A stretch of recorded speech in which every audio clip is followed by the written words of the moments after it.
So this city boy's driving in his nice, shiny red convertible, and he comes into a small town, and he pulls up to a general store, and he sees 3 country boys sitting up on the porch. And he thinks to himself as he gets out of his car, I think I'm going to have some fun with these country boys. And so he gets out of his car and he walks up and he addresses country boy number 1. He says, country boy number 1, I guess. Country boy number 1, what do you think is the greatest invention that the world's ever seen? Well, the country boy had to think for a little bit about that. He thought about it. He said, well, sir, that would have to be the jet aeroplane. And he said, well, why do you say the jet aeroplane? He said, well, you just get inside of this thing, and it takes you anywhere in the world that you want to be. And he thinks, well, that's a good answer. So he goes down the road. He said, country boy number 2, what do you think is the best invention the world's ever seen? And he thinks and thinks, and he says, well, that would have to be the internet. He says, the internet? He says, yeah, the internet. Because you don't have to get into a plane. You can go anywhere just by typing in some stuff.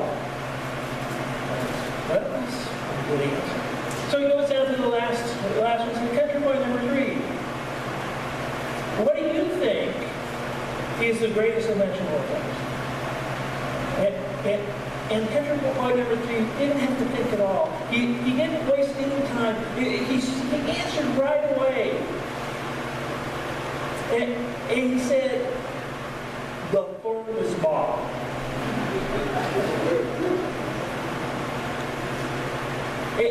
And the city folks had to take it back a little bit. And so he says, well, why do you say the thermos bottle? Because all it can do is keep hot things hot or cold things cold. Yes, sir. Well, how do I know? Some of you will have that explained to you later on. Just to kind of understand applications. But we continue in our series today of the 10 attributes of God in our summer series. And we ask ourselves today that question, how do we know? How do we know?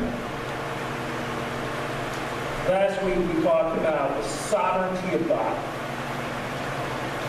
That He is utterly in charge and utterly in control. And today we look at the flip side of things. And the flip side of things is God is good. You see, it's one thing to believe that God is totally in control of things. And it's another thing to believe that He does so for your good. And I feel that most people, when they struggle, one of these 2 attributes are often at play. One, we're tempted to either deny that He is totally in control, or we deny that He is good.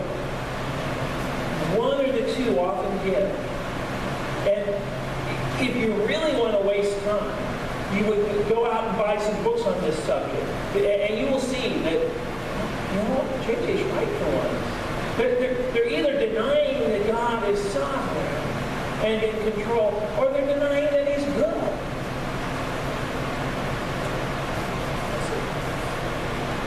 I think back on a time when a dear, dear friend was going through troubles. And I know that many people in this congregation have gone through some tough times. And we're going to call my friend, we'll call him John. John had gone through some tough years. His wife had a breakdown and left him. He lost his job in Arkansas, and he moved and actually changed his position. He moved down to the San Antonio area, to a little town called Kerrville. Pretty little town. And in Texas, they sing hymns in Texas. And so he started his own construction business. Took some of the money and start life again, and for 6 to 8 years he just worked really, really hard at this business that he was creating. He built homes, he hired, obviously other workers to come alongside with him and worked really hard, developed a very good name for himself to where he was getting some very good jobs. And then, as the Lord should will, very pleasant, pretty lady came into his life. And he knew. He told me with no uncertainty that he knew that this was God's will. And that this woman would take away the sting of so many years of hardship that he's experienced. So many years. The kids were in favor of, and the kids were older were in favor. And so he marries this girl. And it is the most wonderful, wonderful years of his life, or half year. 6 months in one day, to the day of their marriage, he gets divorce papers without ever an argument with his wife. Ever. It was pure joy and bliss. Why? Well, correct me if I'm wrong. Texas is a common law state, is that right? Yes. And so that means that if you're married to somebody 6 months at least, that half of all the proceeds of his wealth, of his business, goes to the spouse. 6 months and one day later, he gets divorced. He has to liquidate everything in his business. He has to sell off everything. And he has to divide the money to his loving, so-he-called wife. He finds out this is the 3rd time she's done this. And yet, no one can seem to muster any concern amongst the judges. And she takes after everything he's legally do her. Now, he's probably pretty right. She probably deserves it, right? But you know what? He felt a little bit put on by God.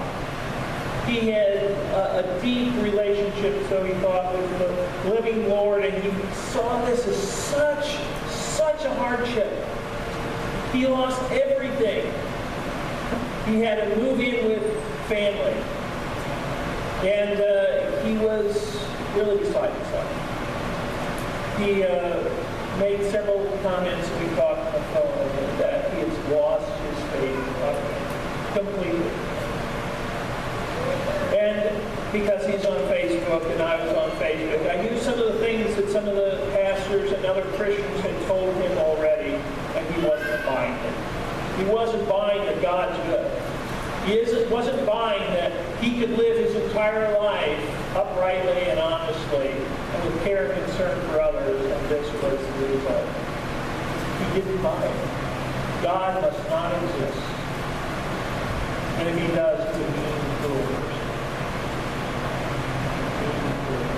I drove from Peoria, Illinois to San Antonio, or actually Kerrville, to talk with him. And we spent a few days on his mom's ranch house out that way.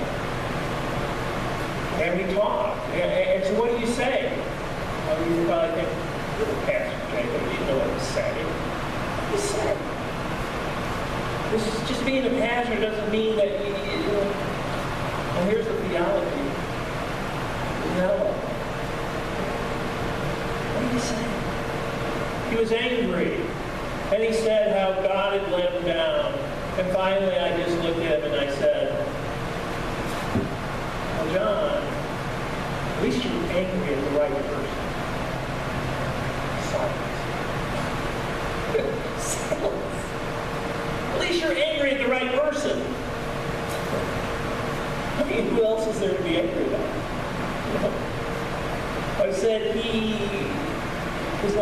you're angry. He understands the hurt. He understands the pain. He understands the pain. Should I have just said, you know what, John? God's good. Everybody's done that. Everybody. Should I have said, you know what? You know, God didn't have anything to do with that woman you married. I know you thought it was God's will, but he didn't have anything to do with that. What am I doing when I say stuff like that? Several people have told me. I'm telling them that God's not really sovereign. See, we usually go to one end or the other. Either he's not good, and so he's arbitrary and he does things to people. He's sovereign, he's in control, which is sort of what he means. He's not good. Or he's good, but he's just really not able to handle all the things. I mean, it's a busy world out there. Maybe he turned away for a minute. Maybe he just wasn't so involved at the time he really needed it. That's a scary thing to say to somebody, but that's basically what we're saying when we say, no. Now you might be thinking, well, sounds like Satan was about you. True, but philosophically, we don't believe in two gods. We believe that Satan is under the dominion and the control of the universe. And John's smart enough to see that. If we just blame Satan, he realizes he's just a... So it's a tough question. Most people say the reason I can't believe in God when they're atheists has something to do with this very topic. There was a pain. There's a mother who suffered terribly of cancer and then died early on. There was a brother or a sister in a horrible accident. There was something that was so terrible in their lives that they think, I can't believe in a God that would let something like that happen. I can't believe in that type of thing. If you remember the book of Job, Job complains, and he said, if only there was a man who could mediate between me and God, I can stand justly and rightly before God and say, I'm without any sin here, Lord. You're the one who's wrong. See, Job believed completely in God's sovereignty. He got to a point in chapter 9 and on that he didn't believe in God's goodness. God had wronged him, so he thought. And so it's either one or the other that gives. Either his goodness goes or his sovereignty. It's hard to maintain both. His own pastor told him, God's not responsible for this woman. Tough issue. See, either God is sovereign or he is not. Either God is good or he's not. And it's tough, not because it's tough philosophically in our minds, but because it's tough in our hearts to receive it. So sometimes he is. So these two sermons last week and this week kind of go together. His sovereign God and his goodness. It's no wonder that Paul tells us that our walk of faith, it's not by sight, but by faith. Because when we use our eyes to look at the situations, we often come up with the wrong answers. When preparing for today's sermon, there was lots of places I could go to talk about God's goodness. And lots that gets quoted, sometimes incorrectly, but they get quoted and we know them. Great verses like Jeremiah 29:11, for I know the plans I have for you, declares the Lord, plans to prosper you and not to harm you, plans to give you a hope in the future. Romans 8:28. And we know that in all things God works together for the good of those who love him, who have been called according to his purpose. Or Psalm 34. Taste and see that the Lord is good. Blessed is the man who takes refuge.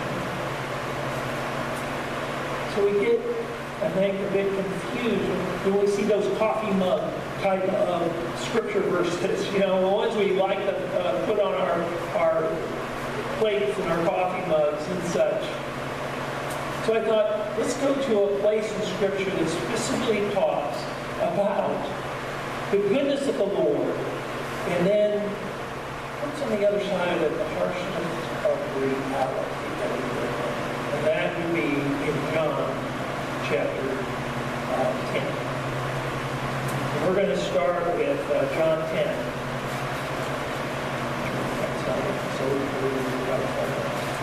John chapter 10. And starting in verse 10.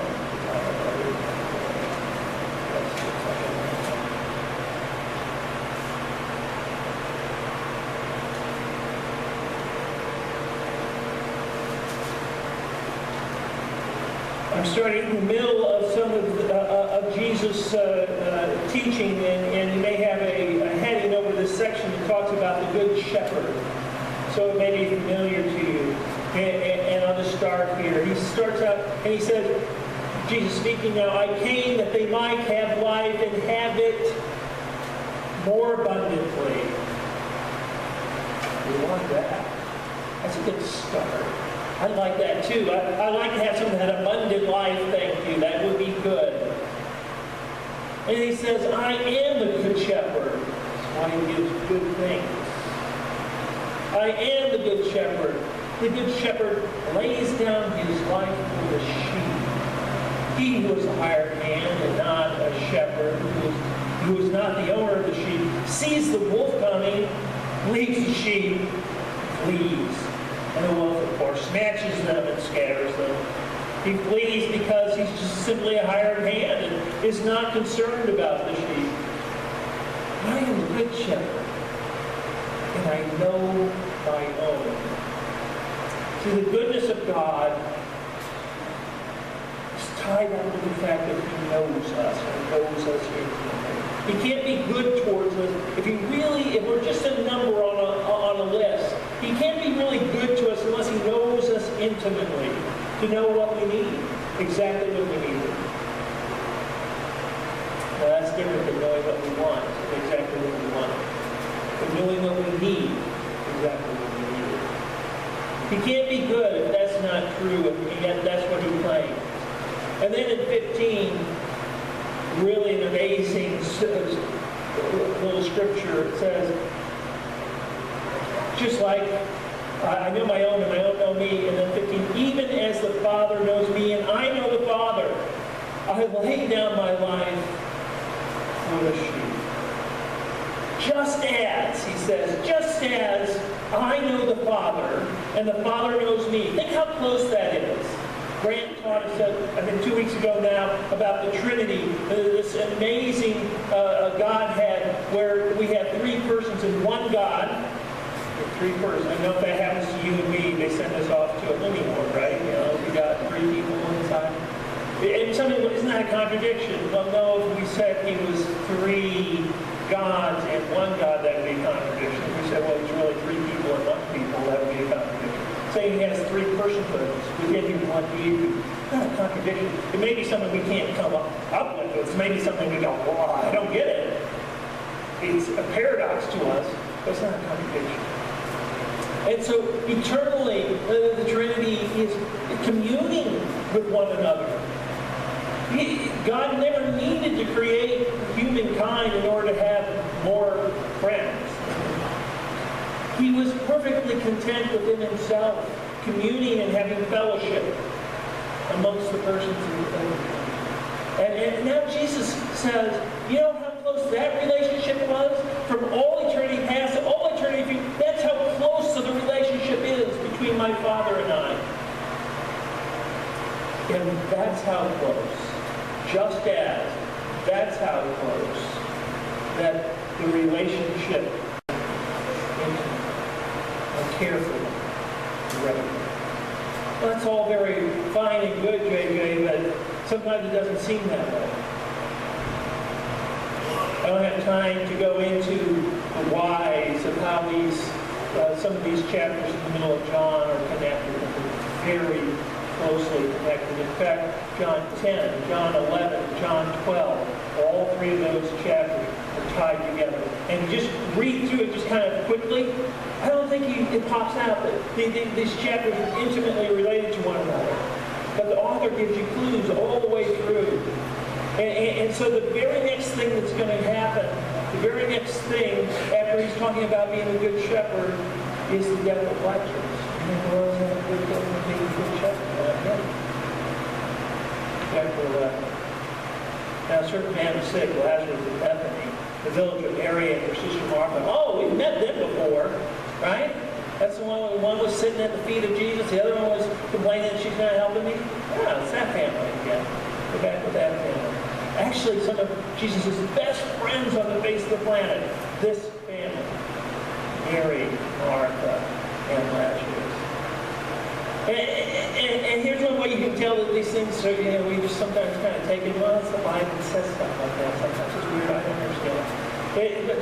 Verse 2, it was Mary who anointed the Lord with the ointment and wiped his feet with her hair, whose brother Lazarus was sick. Whenever you get to one of those things, you go, well, why is this telling me that now? Instead of just thinking, well, the Bible does that sometimes. It's weird. There's a reason for that. See, when does that occur? The very next chapter. The very next chapter. In chapter 12. And it's saying, yeah, not there yet. But here's a hint. I'm tying all this stuff together. I'm putting chapter 11 and 12 together. I'm giving you a hint about it right now in verse 2. It's coming. Get ready for it. And then he says, his sister sent word to him saying, Lord, behold, he whom you love is sick. He loved Lazarus. And what does Jesus do? Well, he gathers his stuff together and he goes and runs to them right away. Let's take care of this. No. He says this is not a sickness that ends in death, but for the glory of God. And he stays where he's at for a few more days. See, that's when, if you're struggling with God's goodness, you go, yeah, see, right there. Yeah, why does he do stuff like that? See, Lazarus went down. Lazarus went down. And he stays a few more. Well, maybe he wanted to come right away, but he just got just so busy. Ministries, you get busy, right? But he maybe he wanted, but he just couldn't get away. And we start making excuses. And so he dies. And skipping forward, skipping ahead, we don't have the time to go through each one of those. Jesus comes, and of course Lazarus is dead. And he comes to him, and he comes to Martha. Now we don't know which one of the sisters are older, Martha or Mary, but it doesn't ever tell us. But if you were to guess, based on what you know of the stories of Martha and Mary, which one's the older sister? You would say Martha. Yes. Why? Because she acts like the older sister. That's why we say that. She's the one who's in the kitchen working when Mary's sitting at the feet of Jesus saying, well, why don't you come help me? You know what's up with this? There's work to do. You know how many other disciples are here? We got to feed them all, and you're going to leave me in the kitchen alone? I don't think so.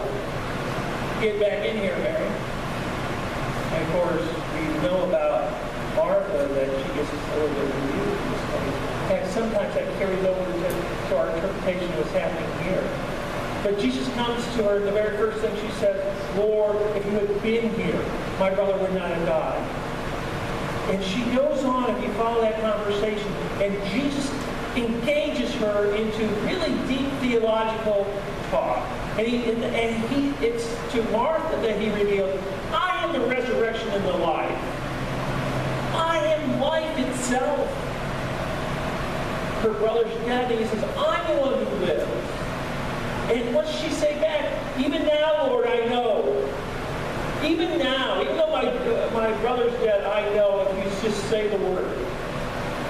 Even now. It's amazing faith that Martha displays in this one. If Peter would have said the same words that Martha says in here, we'd have everyone memorizing. Oh, wow, look at that. That's really neat. That's sound. There's nothing here. And he talks to her just at where she is, just where her heart is. Because that's the type of person the heart is. She needs that assurance. He said, send for Mary. Another one, the sheep. Right? How does he respond to that? Mary says the same exact words that Martha starts off. Lord, if you had been here, my brother would not have died. And what does Jesus do there? Does he enter into deep theology with her? No. He weeps. Why? He cries with her. Why? Because Mary is a completely different person, a completely different sheep. Completely different. It would make no sense for him to have the conversation he has with Martha, with Mary. Why? Because he's a good shepherd. And he cries with her and he just says, take me to Lazarus. Take me to him. And then everyone's now following Jesus, going to him. He has a third sheep. We often forget that. The third sheep knows. Remember in the Good Shepherd? I know my sheep and they know me. They hear my voice and they follow me. Jesus now showing how this works. Lazarus, come forth. No problem there. Some people said, it's a good thing he said Lazarus, because if he wouldn't, everyone in the grave would have jumped up. If he just would have said, come forth. I don't know if it's true. But I don't know if it's true. But he says, Lazarus, come forth. And that sheep hears his voice and knows it and obeys, even though he's dead. 4 days in the tomb. Oh, yeah, J.J., but that has a happy ending. That's okay. Yes, he brings life to show who he is. Yes, he conquers death to show who he is. And he treats each one of them separately because he knows his sheep.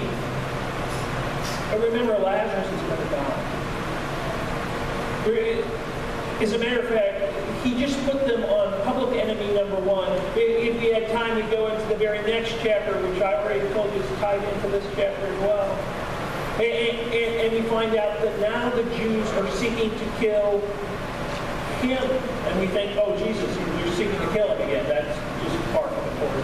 No, they're talking about Lazarus, him whom he saved. They're looking to kill Lazarus now. Why? Because he is a vivid testimony.